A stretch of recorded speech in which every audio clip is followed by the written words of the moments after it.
For so now that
that prevents us from being the example of love and respect that you want us to be.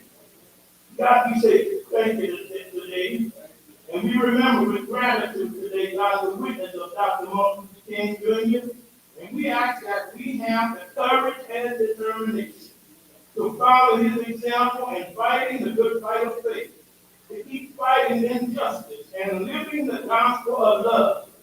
Lord, let us live the gospel of love, not just talk the gospel of love. Help us to love our neighbor as ourselves. Lord, help us to love you with all of our heart, all of our soul, all of our mind, and all of our strength. I love my neighbor as I love myself. We say thank you, God. Thank you for being a merciful God. Thank you for being a good God. And God, we give you the praise and the glory today. We recognize, Lord, it's not because of our own needs, not because of the color of my skin, but because you are righteous God.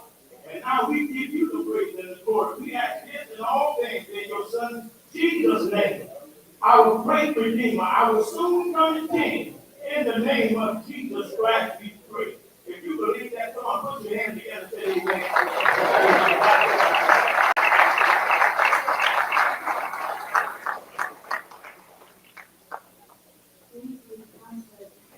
Wonderful prayer. I want to make a short announcement. We have some vendors back behind the curtain. They are community service vendors. Each of the organizations are here to show the resources and take care of our community and accountable stability.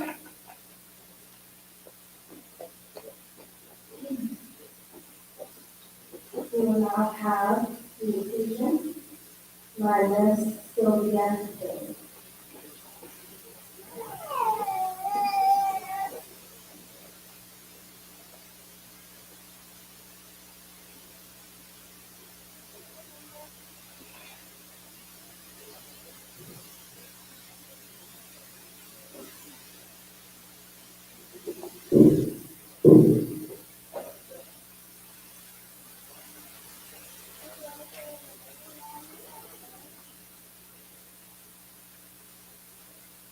Good morning. It is indeed a pleasure to stand before you today on the 29th year of this celebration to tell you why we are here. On August 28, 1963, some 100 years after President Abraham Lincoln signed the Emancipation Proclamation freeing the slaves, a young man named Martin Luther King climbed the marble steps of the Lincoln Memorial in Washington, D.C., where 200,000 people, black and white, came to listen to him describe his vision of humanity. And the dream they heard became the dream of the generation. Here, some of what they heard. I have a dream that one day this nation will rise up and live out the true meaning of its creed. We hold its truth to be self-evident that all men are created equal. I have a dream that my 4 little children will one day live in a nation where they will not be judged by the color of their skin, but by the content of their character. The world we live in today shows that we still have a lot to do. So on the 16th day of January 2023, 60 years later, we gather here at Kitsap Pavilion in the building called President's Home in Kitsap County in the state of Washington to celebrate the man that we love, Martin Luther King. He spread truth, light, and hope. An individual has not started living until he rise above the narrow confines of individual concerns to the broad concerns of all humanity. Thank you.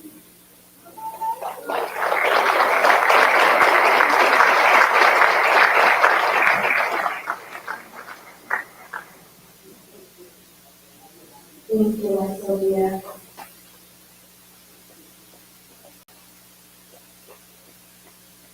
will now have a selection by the Adult Faith Community Choir.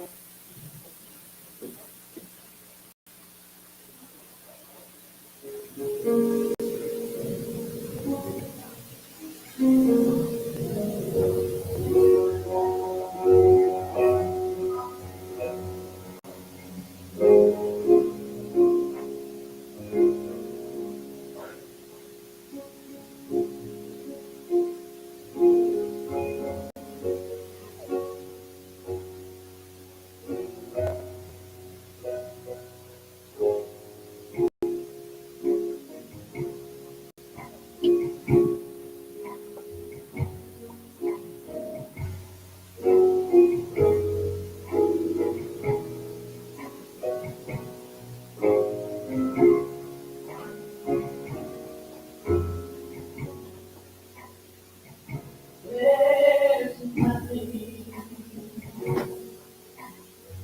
can do. There's nothing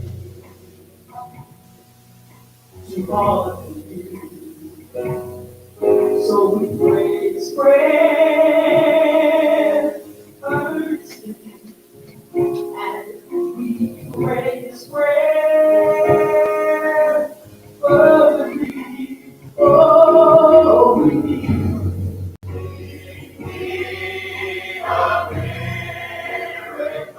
the name of Jesus.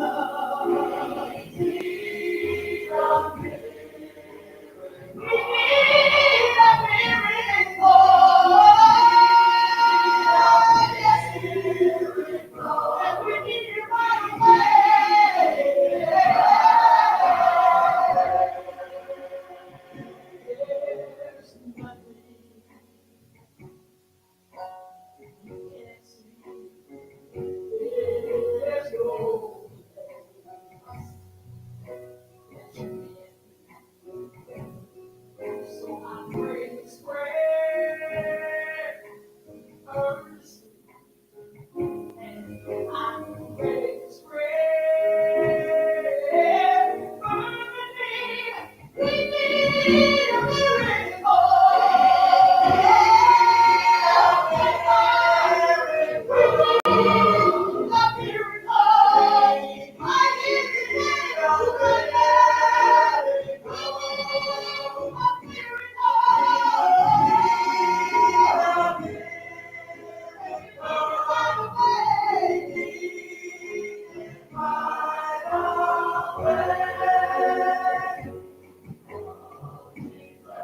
His name is Jesus. Jesus.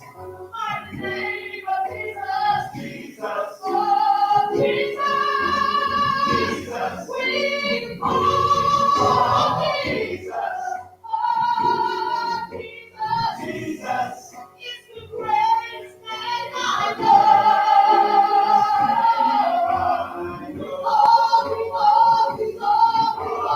Jesus.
That was beautiful.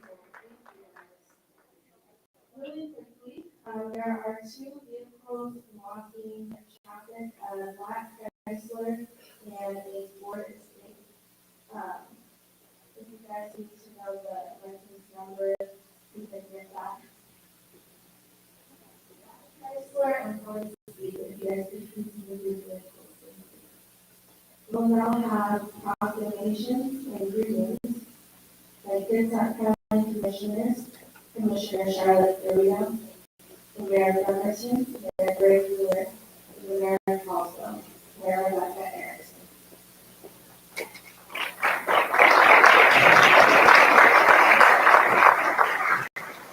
Good morning. Beautiful morning or beautiful Thursday. I am Charlotte Dorito, Chair of the Board of County Commissioners, and on behalf of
And so often we talk about Martin Luther King Jr., we talk about the civil rights movement, and I remember David as well.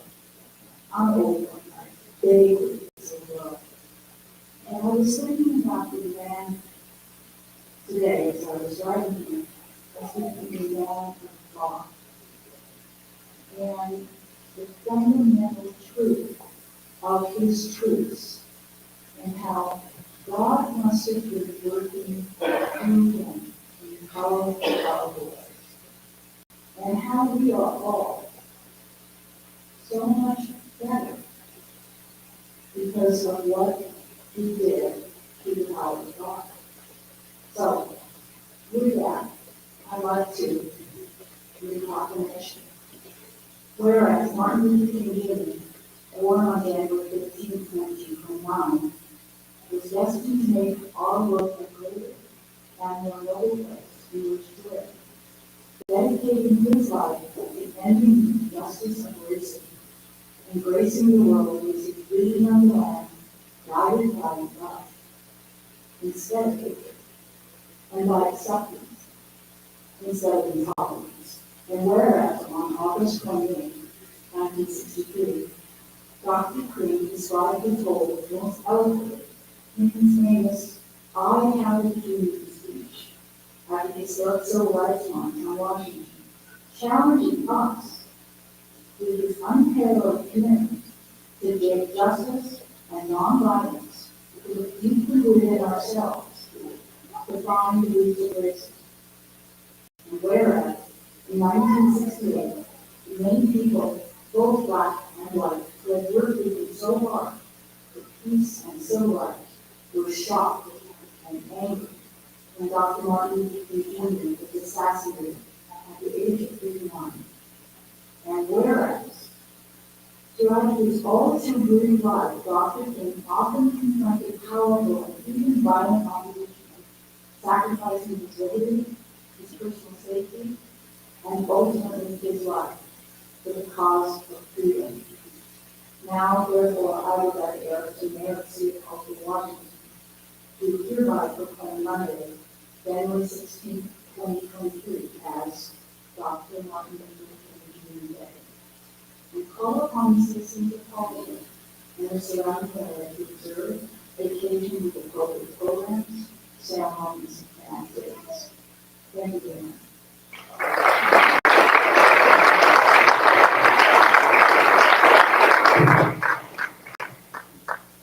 Good morning, everybody. After these, I'm with the David Island City Council. But please ask, who else is from David Island here? Let us see some good representation here. Okay, great, excellent, thank you. Good to see you, Islanders. So, I too have a proclamation for the city of David Island. But let me say is, I was coming here, I was struck me, this is a rare sunny day in January. I see this as a sign. There's a message being given to us today. The sun is coming today. I love Martin Luther King Day. Okay? Well, I'm using glasses. Maybe all these glasses. Hopefully that will be a sign of the future for us all. So I will read this proclamation. A proclamation by the City Council of the City of Baker's Island, Washington, recognizing Dr. Martin Luther King Day Jr. Day on January 16, 2023. Whereas the Reverend Dr. Martin Luther King, who was born on January 15, 1939, dedicated his life to promoting peace, freedom, equality, and justice for all through nonviolence means. And whereas federal and state legislation has recognized Dr. King's legacy as one of America's outstanding civil rights leaders by adopting his birthday as a national event on the third Monday of January. And whereas on August 28, 1963, Dr. King, as part of the March on Washington, delivered a historic speech at the Lincoln Memorial, which called for an end to racism in the United States. And whereas Dr. King and the civil rights movement helped change public policy from segregation to immigration, resulting in the repeal of the post-Reconstruction era state laws mandating state racial segregation in the South, known as Jim Crow laws. thereby leading to the passage of the Civil Rights Act of 1964, the Voting Rights Act of 1965, and other anti-discrimination laws aimed at ending economic, legal, and social segregation in America. And whereas Dr. King and the Civil Rights Movement helped change public policy from legal and socially acceptable discrimination and segregation to open and accessible policy of racial integration, leading to equal participation and access to primary and higher education, housing employment, transportation, federal, state, and local government elections, and other aspects of public policy related to human rights. And whereas Dr. King stated in his speech, I say to you today, my friends, even though we face the difficulties of today and tomorrow, I still have a dream. It is a dream that one day this nation will rise up, live out the true meaning of the creed. We hold these truths to be self-evident that all men are created equal. And whereas Dr. King continued to state in his speech, there will be a day when all God's children will be able to sing new meaning. My country, 'tis of thee, sweet band of land of liberty, of thee I sing. Where my fathers died, land of pilgrim's pride, from every mountainside, let freedom ring. And if America is to be a great nation, this must become true. And whereas Dr. King believed that service is the soul's highest purpose, and it was the path to happiness, greatness, and God. And whereas Dr. King once said, life's most persistent and urgent question is, what are you doing for others? Americans across the country will answer the question by coming together to honor Dr. Martin Luther King by helping their neighbors and communities through thousands of service projects spread across the nation. And whereas Cambridge Island residents are encouraged to observe the holiday not only by reflecting back on Dr. King's legacy, but also by actively serving others. Whereas national and international events teach us the unfortunate lesson that the age of violence and hatred has not passed, and that now, as much as any time, Dr. King's message of nonviolence should be celebrated. Now, therefore, I, Jody, Mayor of the City of Cambridge Island, on behalf of the City Council, we hereby recognize Monday, January 16, 2023, as Dr. Martin Luther King Jr. Day in the City of Washington, in recognition of his birth, life, and death, and ask everyone to celebrate that this day by continuing to live Dr. King's dream daily, respecting all others, regardless of their race, color, or creed. Signed.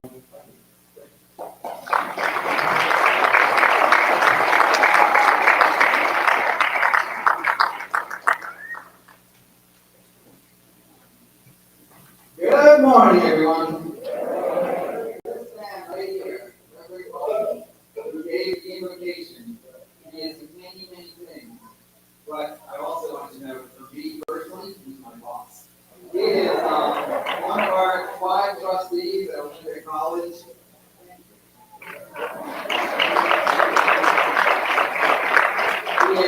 He is new to Olympic College. He served his first year entirely online, with those talking heads and on the screen. And it's been very refreshing to see him in person and go to our campuses. And I just want you to think about this. Can you imagine the day he finds his voice as a trustee? What our meetings are going to be like? It is an absolute honor to be here today with you to celebrate the life and legacy of Dr. King. And we are excited to continue to serve as a co-sponsor of this event, partnering with the committee to produce promotional materials, including the annual commemorative booklet. I would also like to acknowledge OC Professor Dr. James Estrada, sitting right over there, for being here today and participating in the upcoming panel discussion. James served as our interim Vice President of Diversity, Equity, and Inclusion. He teaches American Ethnic and Gender Studies classes at OC and has a wealth of knowledge and experience in the field. There are amazing changes taking place at Olympic College that will allow us to better serve all members of our community, particularly those who have been historically underserved by institutions like ours. In 2021, the state legislature stepped up to fund programs designed to improve equity at colleges and universities. As a result, we recently hired a culturally responsive assistant director of outreach who will focus on communities of color, students with disabilities, neurodiverse communities, and low-income communities. We are also implementing a mentorship program for historically marginalized students that connects them with community-based organizations while building strong support networks where students can work together to navigate the education system. Additionally, the Human Resources Department is establishing recruitment and retention strategies to strengthen the diversity of our pool of employees. It is important that our student body and workforce not only reflect the diversity of the communities we serve, but also the values of our college. And I can tell you unequivocally that everything we do at Olympic College is centered on equity. Our commitment to equity is woven throughout our mission, vision, and values. And I am pleased that the state legislature is funding these new programs. There truly is something for everyone at OC. I hope you will visit our campuses, enroll in a class, apply for an open position, attend an event, or just come and visit with me. In closing, I would like to thank the volunteers and participants who work to make this event a reality every year. Thank you very much. Great to see you.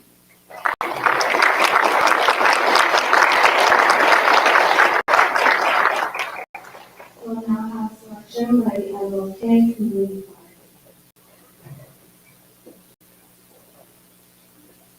Choir.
Sorry, guys.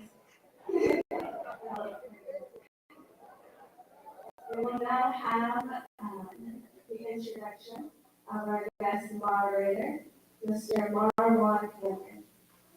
Marwan Cameron is the founder and executive director of Boundary Seven Road G2, a nonprofit providing transportation, food, case management, and resources for people in need.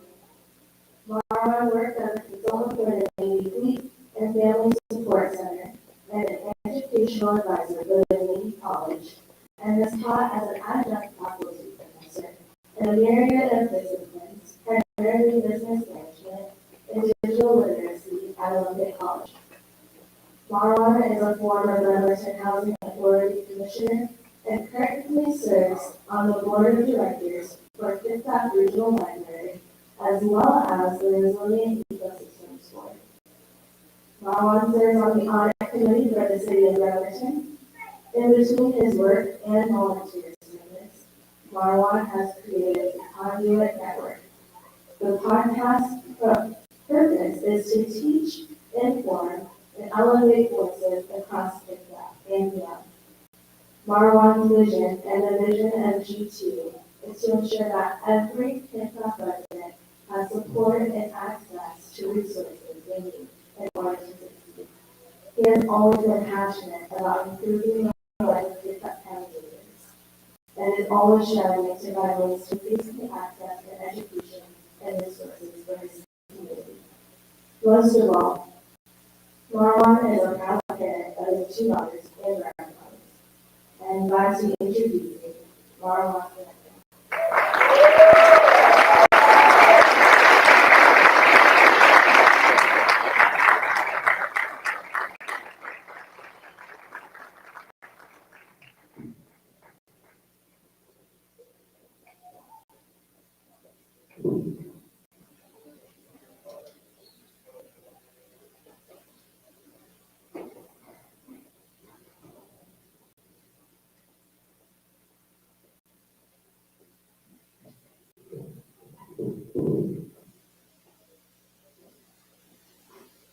All right, how y'all doing? Hey, how y'all doing? This is a celebration. How y'all doing? There we go. Absolutely. You know, what's interesting is always here to read the Bible.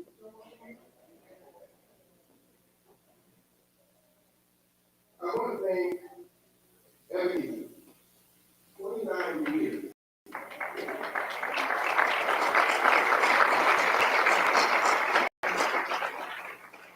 Even through COVID, 29 years.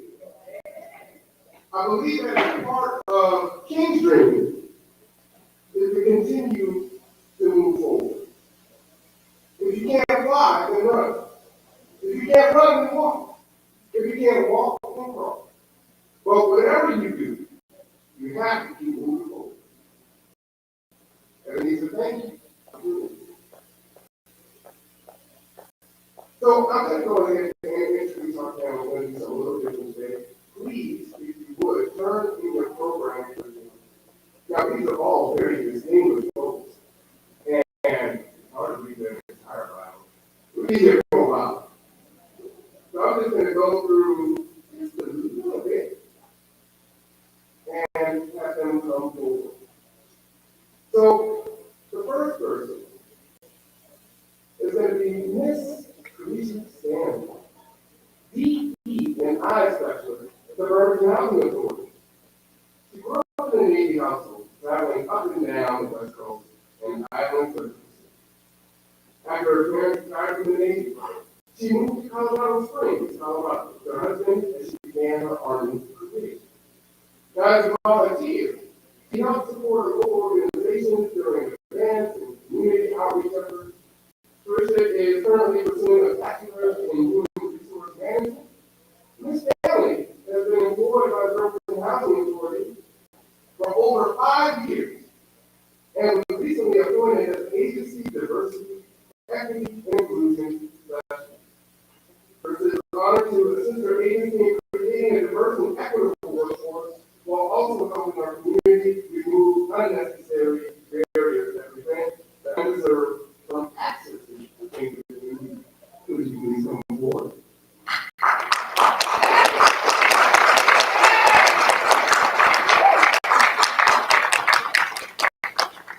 Pastor Reverend. Most people know this man in the room. He is a past recipient of the Philip Randolph Institution Outstanding Community Leadership Award and runs an NAACP community service. He recently received the Kids at Bar Association Liberty Bell Award because of his extraordinary work promoting the rule of law by building bridges with police and community together. Pastor Johnson has always had a vision to make his environment and family like that. His favorite quote is, when you die, you're meant to leave this earth, not on a pension, but on a purpose. Pastor Johnson, will you come forward?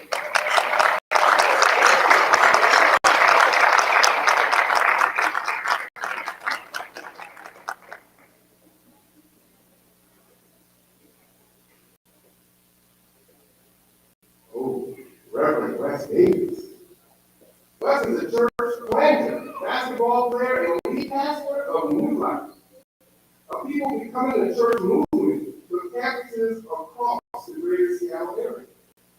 Launched with 14 people, New Life has grown to 5 campuses and twice been listed in Outreach Magazine's 100 fastest growing churches in America. Talk about grassroots. Now, something you might not know.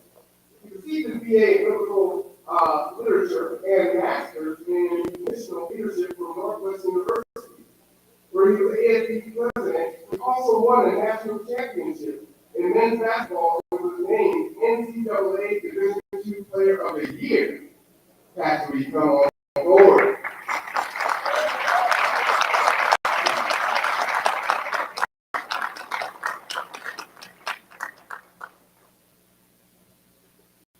Miss Jewel Shepherd Sampson. Jewel Shepherd Sampson is a passionate about youth leadership, especially in the Black, Indigenous, and people of color community, and helping youth to see more than themselves and understand that they have no limitations. Jewel focuses on advocating for students who are troubled, not poised to graduate on time, and suffering from racism in the classroom, to take charge of their life and to step out and see themselves as leaders. Jewel is the founder and executive director of Kids Black Student Union, a 501c3 nonprofit leadership organization that caters to Black, Indigenous, and people of color students and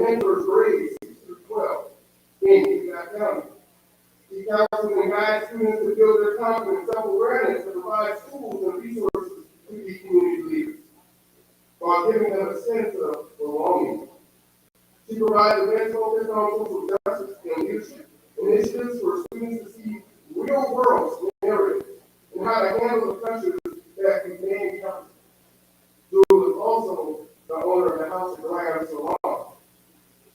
Jewel, please come on down.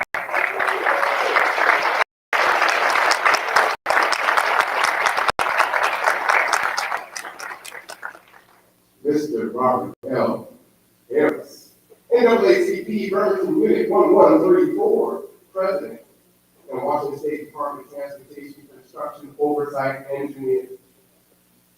Robert L. Harris hails from a small town in Alabama, just above the Florida Panhandle, and the land of the Crimson Tide.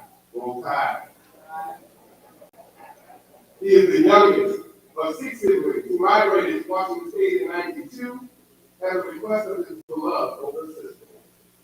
He has nearly 3 decades of civil construction engineering expertise, which includes construction engineering, geotechnical survey, materials approval testing, heavy civil inspection oversight of bridges, highways, tunnel systems, structural walls, electrical systems, drainage, environmental processes, traffic control, construction audit, and construction inspection processes.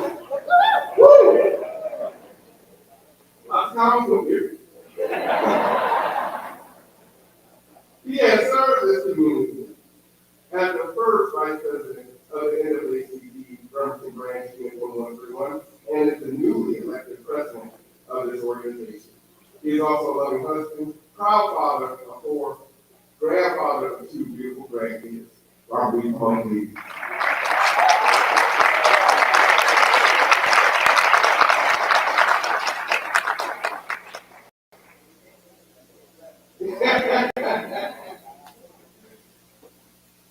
All right. Dr. James is ready. Now, the OC president spoke a little bit about Dr. James. He's been engaged with the college community as a faculty member since 2014. I'm going to divert from my opportunity there. Dr. James and I were serving under the college at the same time. And what I can tell you is Dr. James is a pioneer. He came in during a time when Dr. Cheryl Nunez and the Diversity Conference and Dr. Jones were trying to get those things launched and create new programs. And it was such a fight to take it down. But Dr. James is there, advocating for the students, standing up to the fight, taking an arrow from administration, faculty, exec staff, and students. And right on the road says, still out of ride. Dr. James, you please come on down.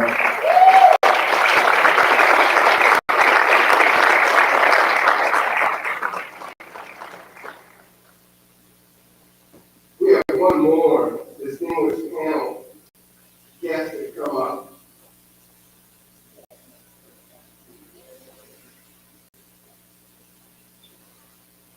I don't feel what to say. Now, they're not going to survey you, but do you like this format? This is something new that they're doing. This is it? This is good. The Honorable John E. Sheriff of Kitsap County. Kitsap County Sheriff John Keith was appointed as sheriff by the Kitsap County Board of Commissioners in August of 2021 to fulfill Sheriff Gary Simpson's term after he retired in June of 21. He ran and he was elected Kitsap County Sheriff in November of 22. John is a 31-year veteran with the Kitsap County Sheriff's Office, and prior to the sheriff, held the position of undersheriff, the second in command for 7 years. In addition, he has held the position of patrol chief, lieutenant, sergeant, traffic deputy, and patrol deputy, and has held numerous positions in various divisions within the sheriff's office, having overseen many programs within that agency over his career. John has also served on numerous boards and served as a volunteer. He is or has been on the board of the Red Cross, Kitsap 911, Kitsap Shop with the Cop, Kitsap Sheriff's Benevolent Foundation, Port Rotary, and the West Town Technical School Advisory Board. He is also a member of the Governor's Auto Theft Prevention Authority, Jerry, come on.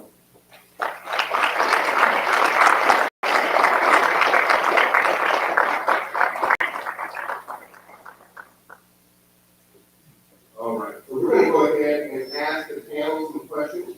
If time allows, we'll have a little bit of time for a little Q&A. So we're going to go ahead and jump right into it.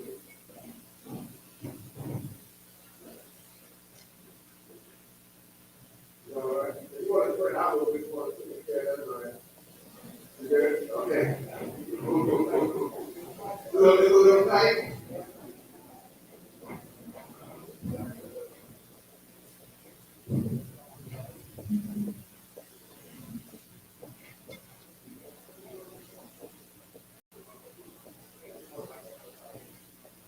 As they're working that out, the function of education is to teach one to think extensively and to think critically. Intelligence plus character. That is the goal of true education. Martin Luther King. Another quote that I like from Martin Luther King: a genuine leader is not a searcher for consensus, but a molder of consensus. You ever think and ponder on the quotes that folks make? What does it mean to you? What was their intent? And how does it apply in our lives? All right, y'all done? All right. So the first question is this: can our community leaders unite on solving the homelessness and poverty, which is a great concern, especially here in this epidemic? The recent dollar.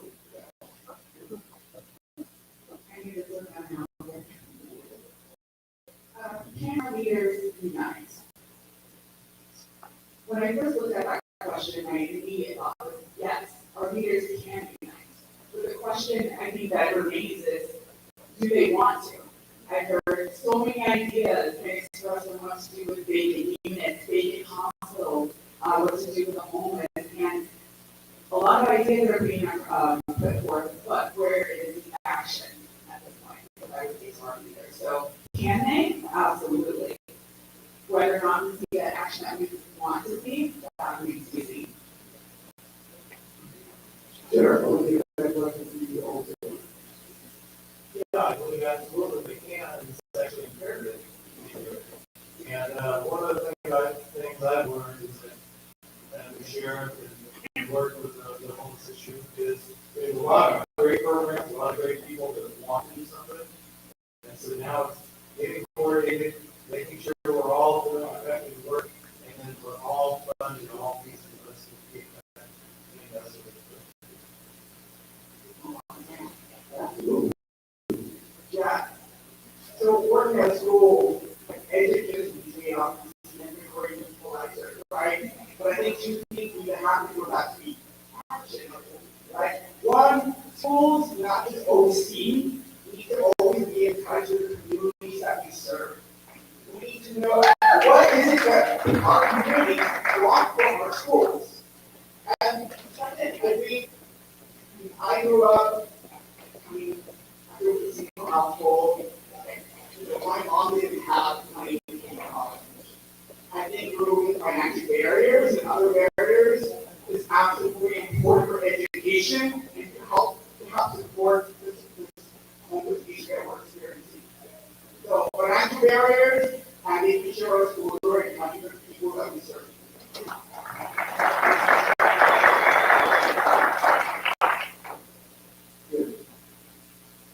I think it's also important that we make sure that everyone understands what those resources are and how to access those resources. I've heard in communities, how do I access that resource so that I can address that problem. Then, we have the issue of getting everything out to the folks who need that. Not everybody has access to it. We say, hey, everybody has a cell phone and everything. That's not the case. I feel a phone call all the time when people are asking for resources, and there's a resource card that we put out.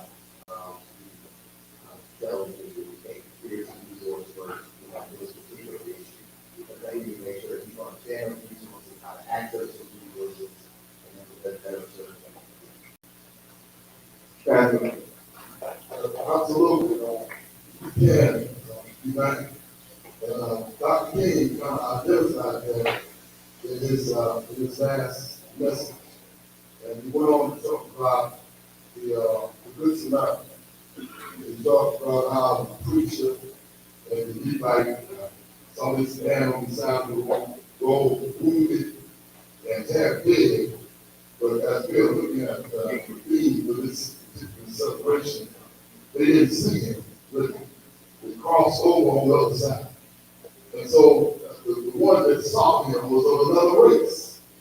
And I believe that's kind of what we have to do as we move forward. We got to look beyond the color of skin.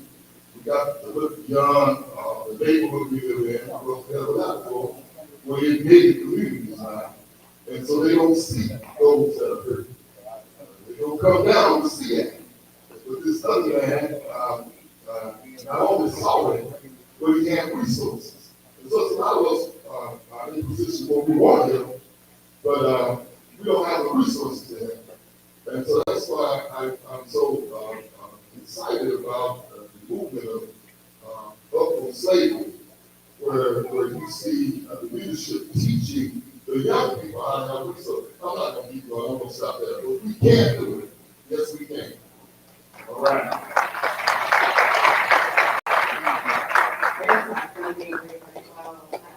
I think it's important that our leaders unite. Just as it's a public health and racism, a public health crisis, so is mental health, and I think it's imperative that we focus, we shift our focus to helping one another. We come together for all sorts of issues in our community, and I think with the resources we have available, making resources accessible, and maybe just focusing on who's affected in our community, I think we can make a change.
It was 2021. I got invited by the president of the National Black Pastors Association to go to Minneapolis, and we walked towards Floyd Square on Juneteenth, and I got to see some birds.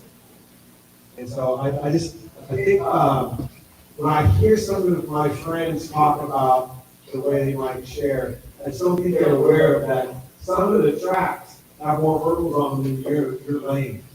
And you gotta get out of your lane sometimes just to see somebody else's experiences. And what they have. So I think if we can make it where we remove roadblocks, we help people so that they have the opportunity. And I think just with a little bit of hope, I didn't have the back program, but a little bit of hope we can do this. So that was eye-opening for me, and it was educational. When you had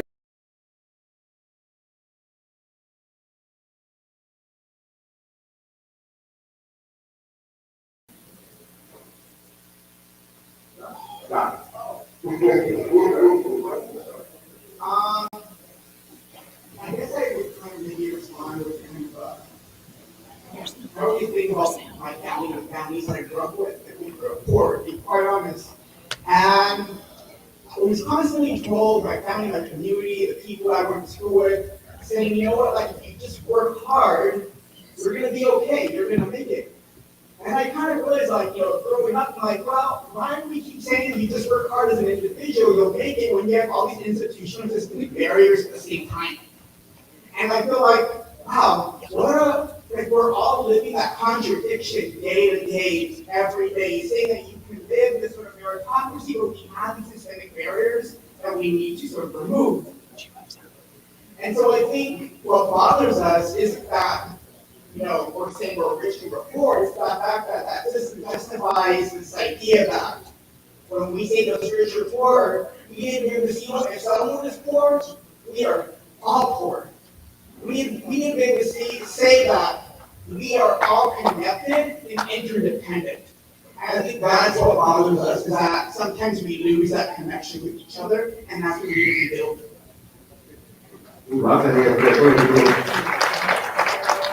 I mean, that's what I was thinking too. I was just at the Governor's Equity Summit, and there was a speaker there, John Paul, I believe his name is, and he was talking about how equity tends to be a buzzword now, and we need to move into that sense of belonging.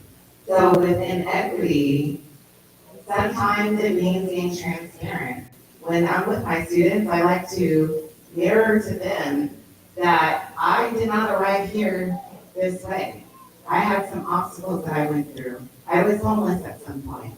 I didn't graduate. I went through a lot of different issues growing up. No thanks to, bad parenting or anything. I got to an age where I felt like I knew everything. And if you know my dad, I had to go. So, when we get to that sense of belonging, it removes that zero-sum game. And we begin to, just as Dr. Study said, we begin to look at our issues and at all of our issues. It's not just one person. That's Richard, and then Richard, and then we'll go to the next question. Because I believe that there are those in the country, systems, community who benefit from the status quo, and so they're not all that quick to change. And so that's why I was really excited that it's a health issue identified racism as the danger to us being continually beautified in community. In the government, we have the Office of Interior that has actually labeled some animals on an endangered species list because certain humans have endangered their lives. And so now we got to put things in place to protect them. When we started our mentoring program at Brooklyn High School in 2009, we started working with black boys, black teenagers, because they were the ones getting kicked out. They were the ones in danger. And so a lot of things we didn't understand. One child didn't get kicked out of school because he was acting up in class. And so we didn't understand what was going on. And so after school, he was walking, and I hollered at him and said, "How you doing?" He said, "I'm hungry." you know, and he didn't understand that that was a food program. And so that's why we need people like Pastor Riley, Dr. Riley, that continue to reach out and look at those who have been left out. And so I'm telling you, the teachers, they saw that, but they hadn't saw that.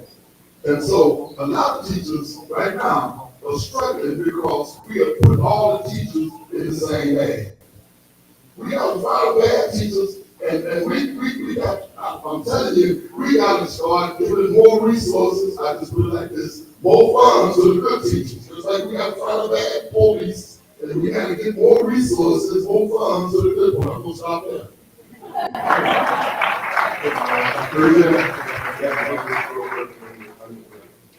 In regards to, what problem I'm seeing here in regards to not being able to pass on generational wealth to people of color, which is caused by government policies. Back into the 1930s, 1968, we had the Fair Housing Act, but the damage was done. And we had members of our white community who have gained economic prosperity from those governmental policies. So what I see is inherent that the government does something along with the community to provide, hey, here's what we need. But the government needs to do something to address these, because we're still feeling the effects of what happened in the past. I know a lot of people don't want to talk about what happened, 20 years ago, 50 years ago, 100 years ago. But when it's still affecting today, you have to talk about it. And that's what we're not doing. It gets pushed to the side. So we need to keep that at the front of the table and say, how can we now get to a point where the government can assist us in passing on that generational wealth and cause the problem. What it doesn't fix.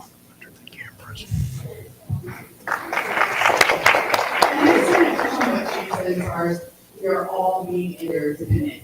I think with equality, whenever we use that language, someone always feels like in order for things to be equal, I have to give up something. I mean, that's really what it's not about. It's not about having to give something up. We have to change the language that we're using when we're talking about equality. It's not about making someone have to give up. It's about trying to lift someone up who didn't have the opportunity before.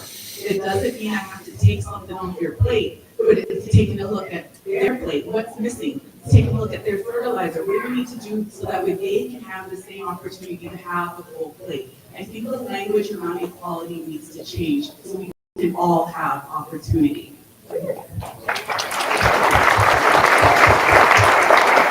As we go into our next question, I think you can see, right, the dialogue, we look at through two questions. I know we're gonna make it four, but there's a need to have these conversations, intentional conversations, to keep more of that. Now, I'm gonna start with you, Chair, for this question. Where can we, as a community, develop programs for broader concerns of all humanity in Kitsap County through educational programs for children and adults without judgment regardless of race, creed, or gender? Thank you, Mark. Well, actually, to carry on from the last question, I already know but it segues into this question, really. I mean, when I think about police reform in the last couple of years, we talk about what is the government doing. I take away from police reform, George Floyd, two major issues. One is police, government, we have to be accountable to our community, and that's all community. And second is for us to understand the humanity of everybody we work with and we deal with. And I think I've carried those forward, and that's my approach. These people here are my friends. We have dialogue and we talk and we work together, and that's truly the answer I think it is. I believe as a sheriff, we can't be a standalone organization as law enforcement, but I'm part of the larger criminal justice system. But we are all part of the community. We're all part of the solution to fix things and make things better, and for us to hear and see everybody.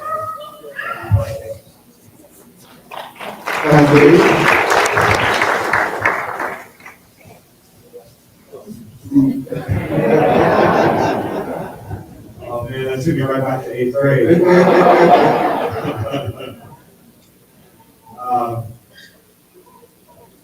I'm a pastor, so I think about one is I believe in a God who sees people who don't see seen. There's no, you're seen. You're seen. I don't know if everybody sees you, there's somebody who sees you. Say it seemed like, at least in the book I'm preaching from, Jesus was saying to, I think it was religious leaders, maybe people like me, you got eyes to see, you don't see, and ears to hear, you don't hear. And I'm like, I read that, you understand, like, I don't know how, but there's another story that Jesus told where two people went into the temple to pray, and there's a Pharisee and a tax collector. The tax collector is like, for them, that'd be like a traitor, like the worst of the worst. And the tax collector is in the back, and he's hitting his chest saying, God have mercy on me. And the Pharisee is up in the front praying about all the good things he does. And he said, God, thank you that I'm not like this tax collector. And I find myself reading that going, God, thank you that I'm not like this Pharisee. And then I'm like going, well, hang on. Like maybe that's how you get there. So I've been on this journey. When we started, like everything, what I'm talking about, the world changed. I think I thought I knew a lot more then. I thought I saw, I thought I heard. I think part of my journey has been understanding that I don't see as much as I think I see. I haven't heard as much as I need to hear. Probably moved from saying a lot of statements to wanting to hear a lot of people's stories.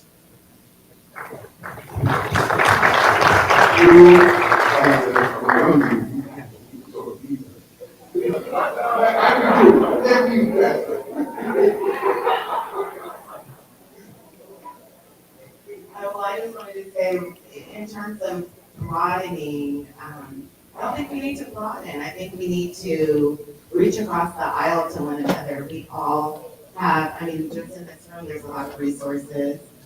We don't need to recreate the wheel. There's so many different organizations that are already doing great work, but maybe they need a boost. Kids at Black Student Union is very new, but what we have been doing that's been just phenomenal is partnering with other organizations to reach across the aisle. There's so many different organizations I can name. We're talking about unhoused, we're talking about transitional housing, which affects adults and students. Sometimes people forget students are unhoused as well.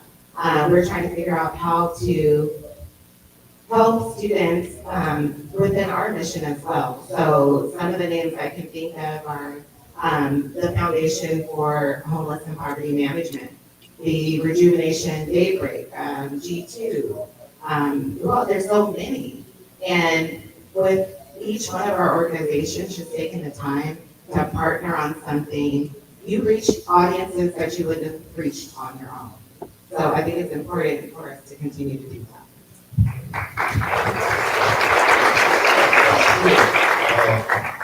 I was President of Vice Government, Jewel was working with us. And we worked with the NAACP back in the 80s. We had the community banquet. And now we see that other groups have sprung out. Jewel's in charge of the group that's reaching across the God's Broken Home University. They're reaching across the aisle. And so we see our leaders going into the schools. It's just that if we don't come to where people are hurting, we're not going to help them. And that's, a lot of times you put money on it. I'm finishing. But going back to the Good Samaritan, he had to come down that road and go to that man. And then he let the man ride his horse of camel while he walked. And then he had money to connect with the innkeeper. And so we got to make some connections, and I think we do a good job. Our mayor is a connector. How many in here know he came to your house, knocked on your door, whether he was there or not? And so, connection.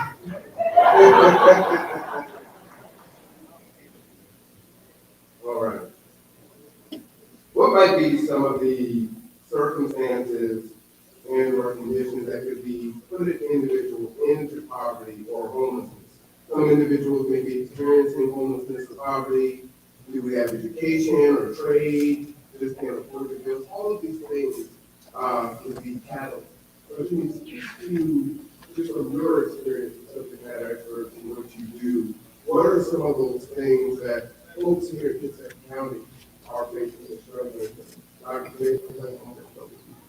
Sure, so I'll say that I didn't formally study homelessness, but, I did grow up, having to move house to house with my mom and my three brothers, living in garages. And I will say that I think, my mom had a job. She couldn't pay the bills still, right? And I think one really big issue that often affects families and women, especially women of color, can be sometimes domestic abuse. And so noticing how things like domestic abuse, even when someone has a job, right? And it's like still being able to, well, thank God that we actually have people who let us our living rooms and our garages. But things like domestic abuse can have an impact on things like homelessness or families.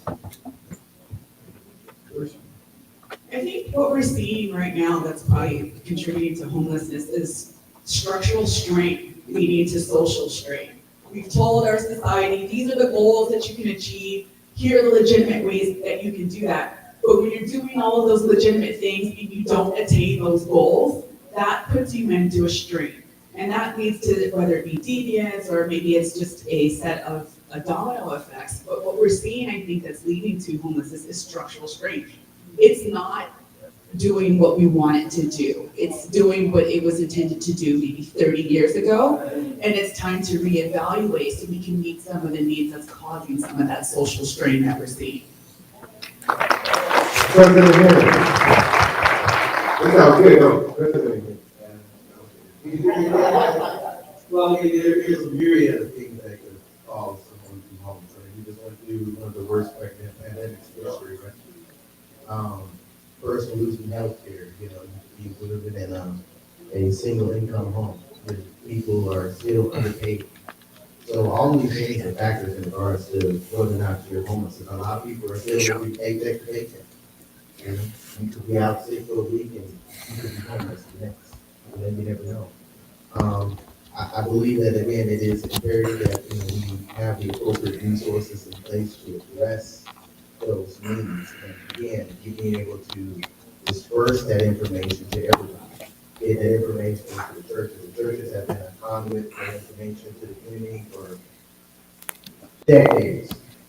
So we need to continue to get that information out to the individuals that need it. Working through the churches, working through our government resources, and making sure that we can get that information out to the community effectively. Let me ask this question for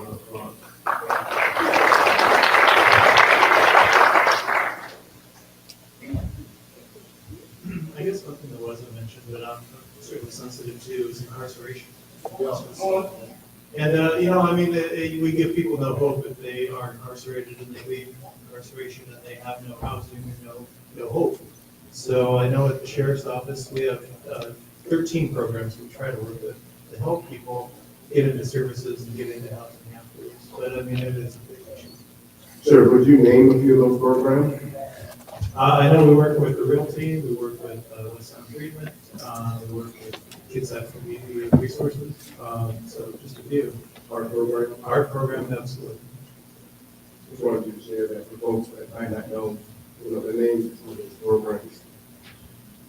Panel, can a beloved community provide hope to the students that may be homeless or living in shelters? I'm going to rephrase this, not can, to the first few plans, but how will we? How will we? Go ahead.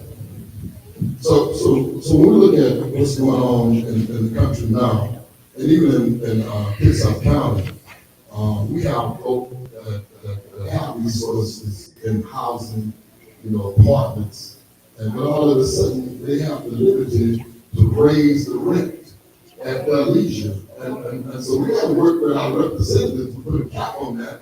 And we have low-income persons paying 50%, especially people of color community, 50% of their income on rent. And so we got to work with our representatives, and then those that are coming out of the jail system, a lot of times they're not able to go home. They're not able to go home. We got people with mental problems that we are addressing.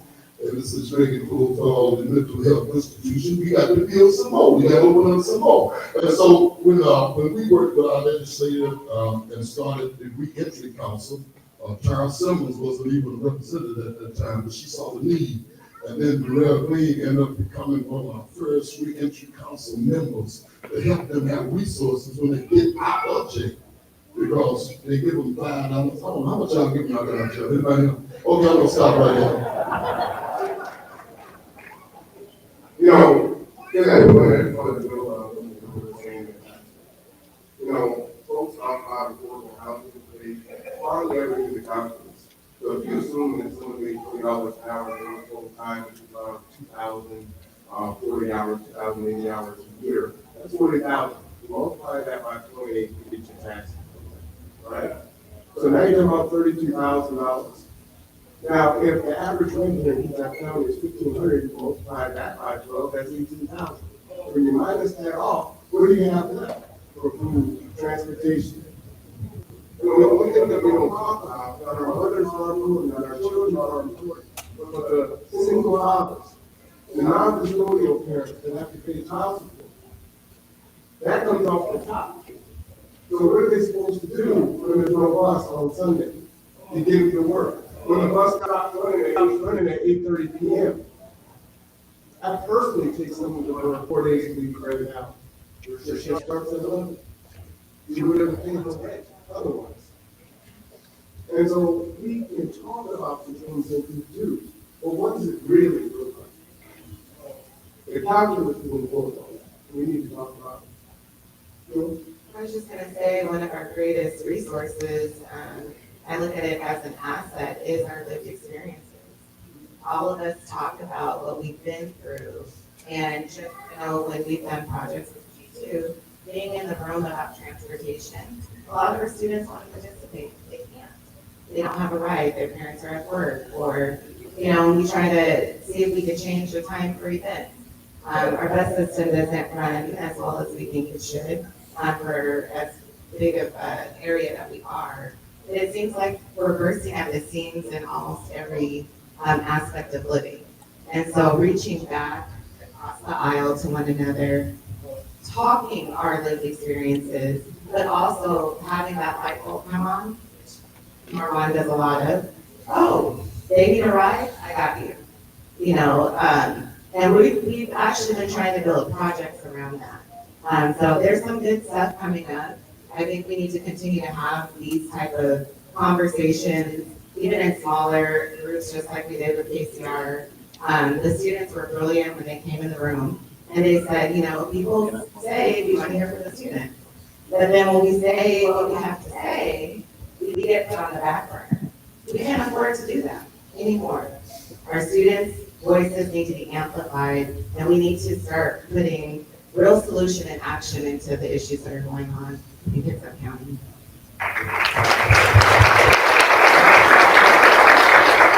Scott, I want you to answer this question also. Yeah, I kind of want to go off what Joe was saying, talking about lived experience, that everyone in this room has wisdom, has knowledge, right? That wisdom, that community wisdom is what needs to be shared with each other, and to also to mentor our youth. I think is incredibly important, right? The power that we have, right? And believe me, I teach in a school. I think schools are important, but also the wisdom in our community is also just as important, if not more. And we need to share that with each other for our youth especially. And just to piggyback off of that, James, I think we also have to realize it's not an all or nothing approach. If you can't reach the whole school, that's okay. Maybe it's one student, maybe it's two students. We have to get away from the all or nothing mentality, because a little bit, a raindrop in a bucket will eventually fill a bucket.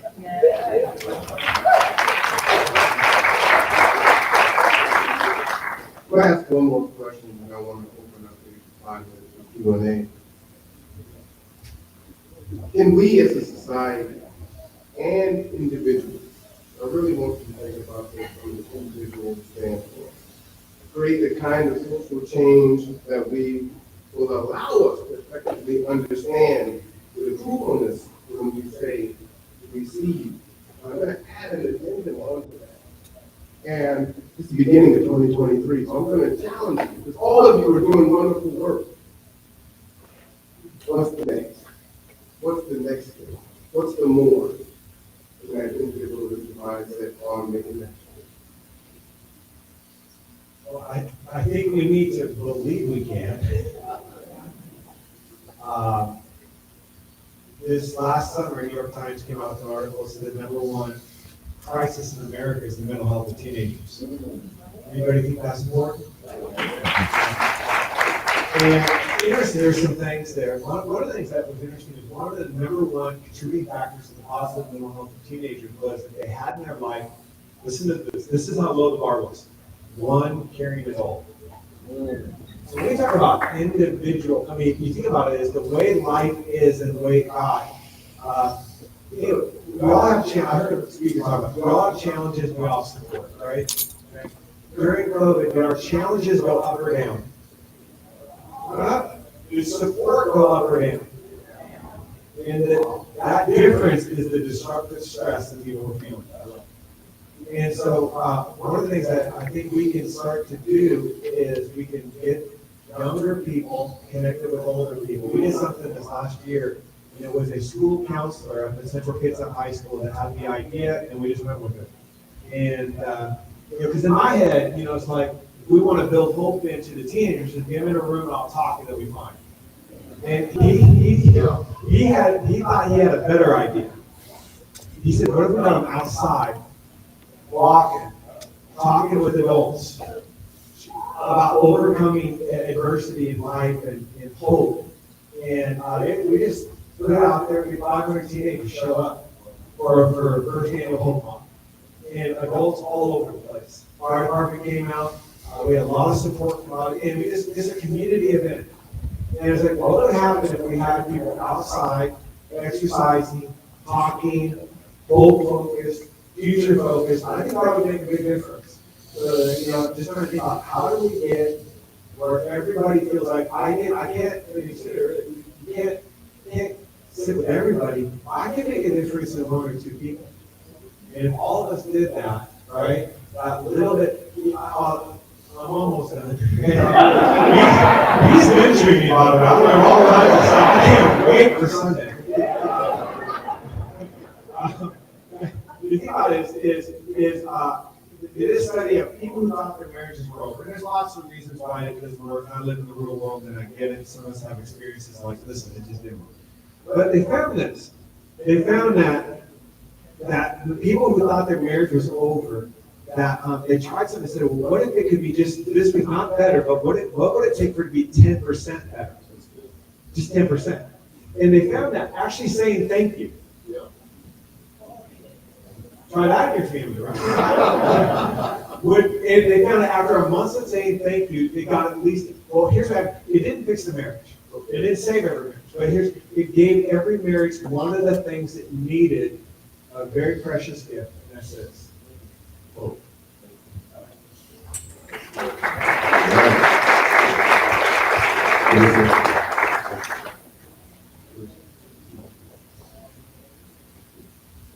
I'm gonna have to agree. I think that as far as getting the hope, that is something that we absolutely can do. I love a quote that says, when you're surrounded by darkness, be the light you want to see, or you turn on a headlamp. It's time that we start turning on our headlamps. Got all these great quotes. But yeah, I really think it's just time to just move with action, move with intent. It doesn't have to be always on this grand scale. Start with who you can reach and then let that domino go from there. Joe? Okay, I have a few shameless plugs here. There's so many things that we have on our goal sheet. Soon we'll be working with the students on vision boards, and setting goals, because we know that maybe everything doesn't go as planned, but if you have kind of a map and an idea of where you want to go, eventually you'll get there. So we have some projects coming up with the Rejuvenation Day Center. We'll be working with Project Connect. We have a fabulous Black History Month project that we're working on with Central Kitsap School District. We just did the affiliate program with Mountain View Middle School. And you know, sometimes it seems like the support is not there, right? We have been trying to do programs that incorporate the community, but sometimes it feels like, man, we're carrying this all on our own. So Carisha, who's helped out tremendously with Kitsap Black Student Union, has really that idea of you don't have to reach everybody. You just reach who you reach, and maybe that person tells the next person. Maybe that person gives the flyer to that person. There's a project with the Black Collective that's going on. And with that project, it's just strengthening each other, building relationships, and learning how to, not everybody lead at the same time, but how to follow, right? We can't all speak at once and hear each other. So I think when we think about community and support, what's coming next, you know, check out our social media pages, check out the events that are coming, make sure you're connected to somebody, and the word will eventually get to you. We have a simple question for you. You're a prominent voice in the community. And what I'd like you to do is model for everyone, what are you going to do different, more, this year as an individual? You know, you got PYA, you got long time, you work on nutrition. That's nutrition. That's you. But I want you to speak from the I standpoint. What am I going to do in 2023 that is going to be different? I want you to speak it in a way that can model for everyone else, for their own I in 2023. First of all, this is wonderful that the Kitsap County Commissioner and the actual city of Bremerton, along with the Olympic College, under the leadership of the Ubleys and the church put this on, and you all are still here today.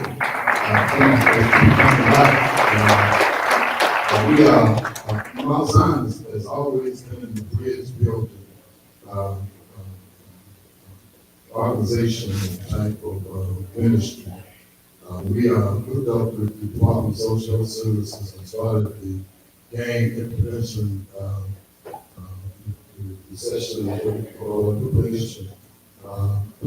Pastor Wiley was with us on that, and we began to work with adverse youth. And so because of that connection, that when the pandemic was getting ready to hit, they actually called us, and we ended up allowing the community to come to the model meeting center because Bishop Robinson set the standard of coming together. I mean, that Saturday, I remember that Saturday. And so that, you know, that opened the door for everybody. And so when that model meeting center started up, that was a meeting place, and it still is. And everybody came, and we brought Critical Messenger here. And Critical Messenger came, we weren't even on the radar for Critical Messenger, but because of our connection with the Department of Social Health Services in the past, they came, and they saw what we could offer in Bremerton. Bremerton has really changed the paradigm, I believe, of moving forward in a demic. I mean, we went from a pandemic to a no-demic, and we thought we had an endemic, and now we got a triple-demic, but Bremerton has changed the paradigm. We are a connected community. We have leaders all over the place in Bremerton. We don't see a homeless problem. Okay, let me just get to what I was going to say. And so the Critical Messenger came and modeled that in order for us to change people are changed in relationship, like what the pastor said, and we just can't build something for the young people and say, come on, this is for you. We got to engage them and build a relationship with them, and I'm going to continue in our ministry to be a relationship, because rules without relationship leads to rebellion. And so you cannot have a police force that just comes to the community when there is a tragic 911 call and be respected. That's why when Sheriff come to the community, we know him. We know him. We have to have a relationship in order for us to move forward. And that's young. Okay, this last statement. Ducks, like we just heard the pastor said, has got to get back into the schools. We can't keep blaming the teachers. We got to show up at school, not just when there's a problem. And that's what George did. The status not wanted us to go into the schools and be present a lot. Okay, that's it. I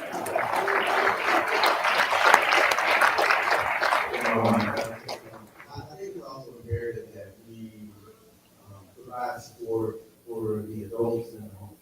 We don't know what the children are going through with on a lot of these homes. You're in a single parent home. We gotta make sure that, there's resources available for those adults there as well, so that they can support the children. So if we have, I want to circle back to what we talked about earlier, in regards to getting the community leaders together. That's one thing I want to focus on, being president of OSCP is getting the community leaders together to talk about how can we all get together and sort of support one another. I think Jewel and 13, they're doing excellent work in getting the Black electorate together and talking about that. But I really want to focus on that. I think it's something critical that we really need to do in this community. And I know there's a lot of history here. I'm fairly new. I mean, there's people who've been in between 30, 40, 50 years, right? And there's a lot of history there. And I think there's a lot of hurt still in those 30 years or 40 years, 50 years being in this community and things that happened in the past. But, I think it's imperative that we try to let loose of those things that have happened in the past and see how we can continue to move forward as a single unit, operating for the benefit of the people. So I'm hoping, and I think we can actually get there. But, people just gotta let go of things that have happened. I'll apologize for you. I'm sorry that things happen to you, but we have a greater purpose as people in this community. And like Pastor Johnson said, we have a great community here. We have a great opportunity, and we need to make sure that we take advantage of it.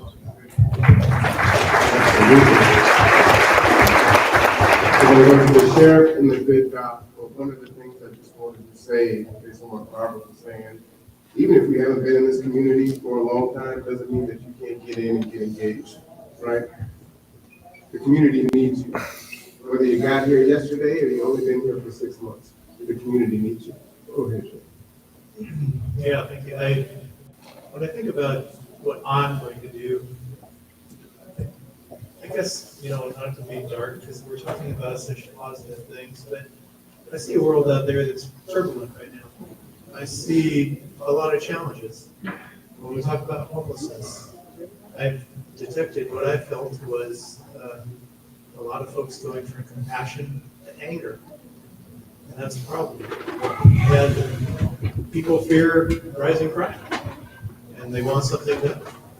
And I think my challenge and my promise is, I want to work collectively with these folks sitting here with me today and you in the audience to address these issues. But it's a challenging world.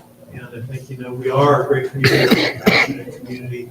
We're a community that has a lot of great things going for us. And I know that we're going to do okay. But my promise, my pledge is to work together to help solve these issues. I ask you to help me educate the rest of our public.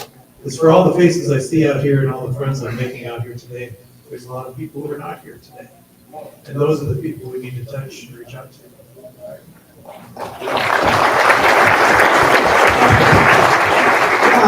I guess I just want to emphasize what my new family and community have already kind of touched on relationship building and interconnectedness.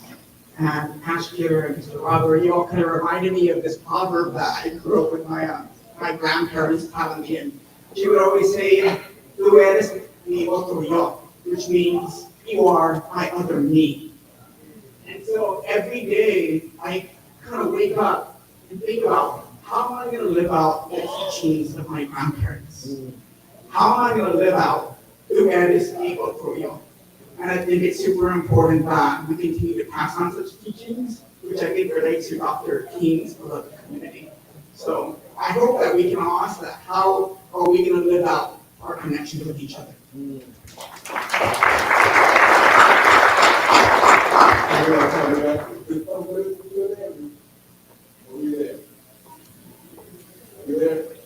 All right. Hey, well, I have to add one more thing. Community members, I think that, it's important that, we have all these resources, but the community members that can, I know everybody can, but the community members that can, we need to get out and support these resources. Get involved, get off the sideline and get involved. Everybody needs help every now and then. But, if you're just asking for help and, you're not supporting these resources, everybody, we gotta get involved. It takes all of us. It can't just be a few of us doing, the majority of the work. Everybody's gotta get off the sideline and get involved in some form of fashion. So we give our panel a hand. All right, here we go. All right, now.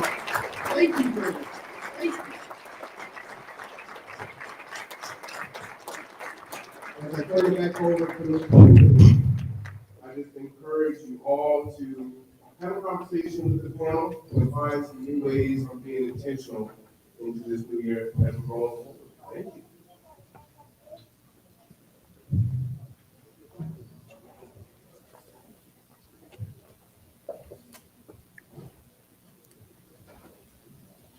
Pastor Frank, if you can go ahead and come up.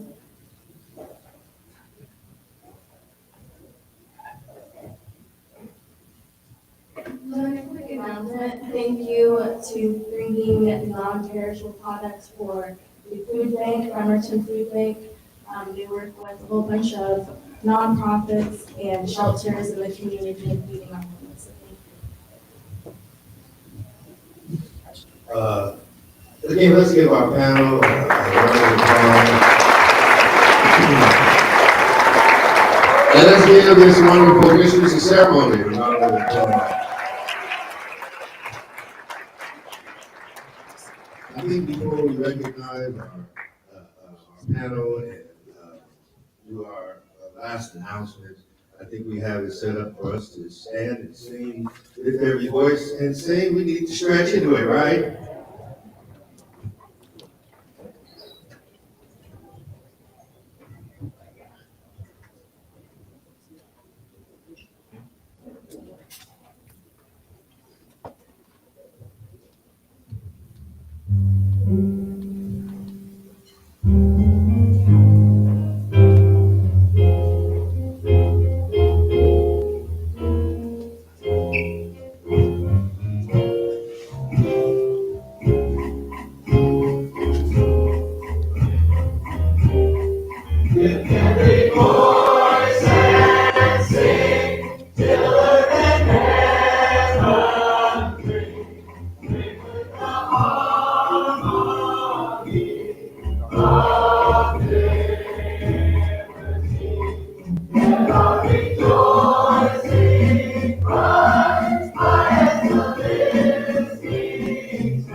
You can take a seat here, quickly, we would give just a few moments, so that we may recognize you.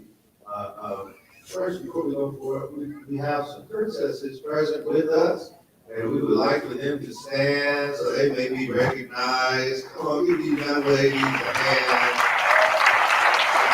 What cities are you from?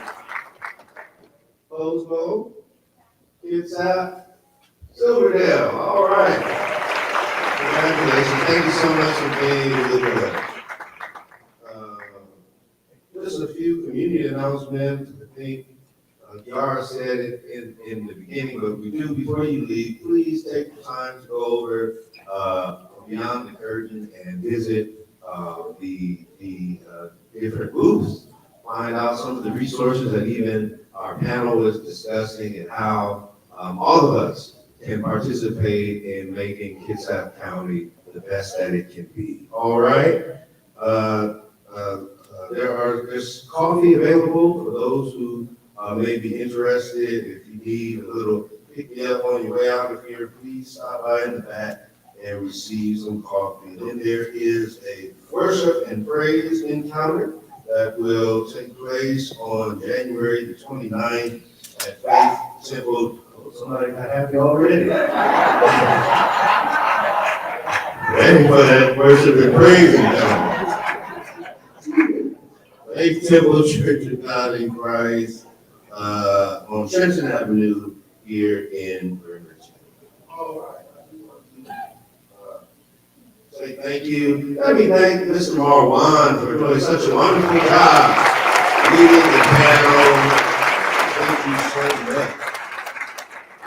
And to our panelists, this is a token of appreciation, a certificate of participation, and this reads from the Ebenezer African Methodist Episcopal Church. We extend a heartfelt thank you for your participation in our first We See You panelist discussion at the 29th Annual Reverend Dr. Martin Luther King Jr. Program celebration. You have exemplified the true meaning of community involvement and commitment to serve. Here on this day, Monday, January 16, 2023, signed by me, Theodore Payne IV, lead pastor.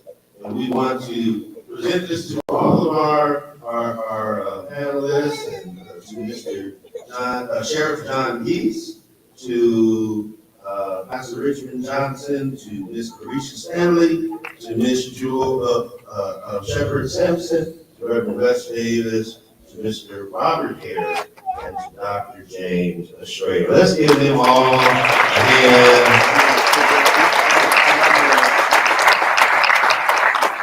I think we have a good time today, and I am so thankful to all of you for coming out and participating with us this morning.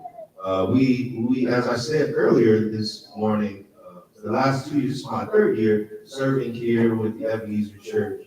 But over these last 2 years prior to today, we've been trying to have this event, but we're unable. Last year, we wanted to do it in person, and the numbers, if you remember, had begun to rise again within our community, and we just did not think it was responsible for us to come out and be in person. I see many of us are still taking our proper precautions, wearing our masks, and let me encourage you to do so because as we are talking about being connected, I think it does it is important for us to be respectful of one another within our space and everything. Even me right now, I shook hands with everybody. I am freaking out. Get me to some antibacterial quick. But I do want us to make sure that we continue to take the proper precautions. If you are vaccinated, I hope you are. But as we continue to go forward in the world as we now know it, it is necessary that we do our best to keep everybody as healthy as possible. But I am so glad, having said that we have had the opportunity to get back together. It's good to see each other, right? And be among each other. See this choir last year they did a video. I was the cameraman. But I'm so thankful to have. Let me thank the MLK choir, Ms. Ferrier, and to these wonderful musicians, and to all of these men and women who have done a great job. Let me thank the city of Bremerton, the commissioner's office, the county commissioner's office, as well as Olympic College for all that they have done, and BCAT for all that they have done to partner with us and putting on this wonderful event. And to the fairgrounds, we do want to thank them for providing this space as well. And let me thank the best church this side of heaven. Amen. My grandfather used to say they may come bigger, they may come older, but no better than the Ebenezer AME Church. Amen. Thank you so much to the committee and to all of the members of Ebenezer for putting on this wonderful program. And to all of you, my brothers and sisters, for coming out and being a part of this. Let me ask all of the elected officials, wherever you are, I know we have our mayors up here, but all of the elected officials that are present, or if you're still here, would you please stand? All of our civic leaders, come on, let's give them a hand for being present with us. Thank you so much for all that you do. Wonderful. Well, I know it's a day, it's not a day off, it's a day on, but we're not at work, so I wanted to let you get back to whatever you're going to do. People want to go see the Cowboys lose tonight, right? That's right.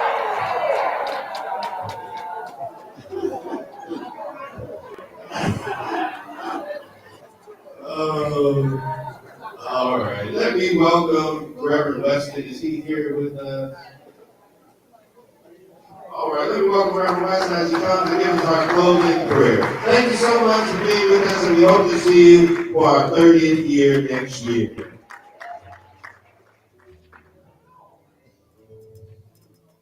Would y'all pray with me? Oh God, we thank you for our community.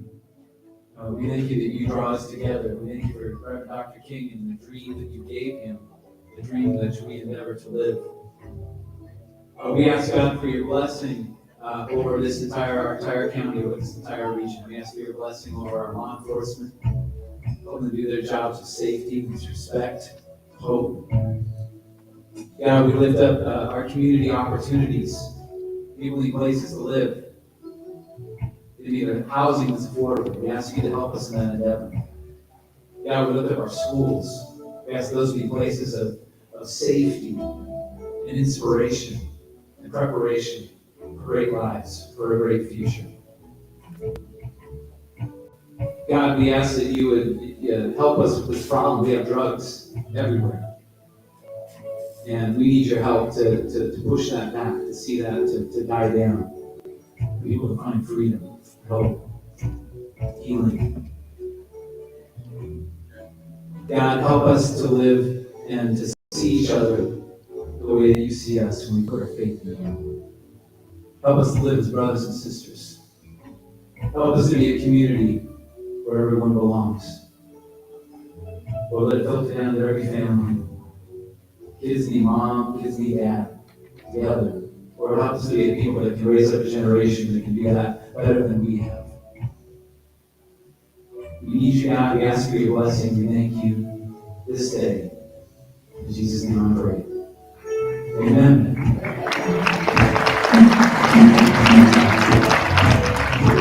Thank you, everybody. We may all stand. Let's depart prepared to serve.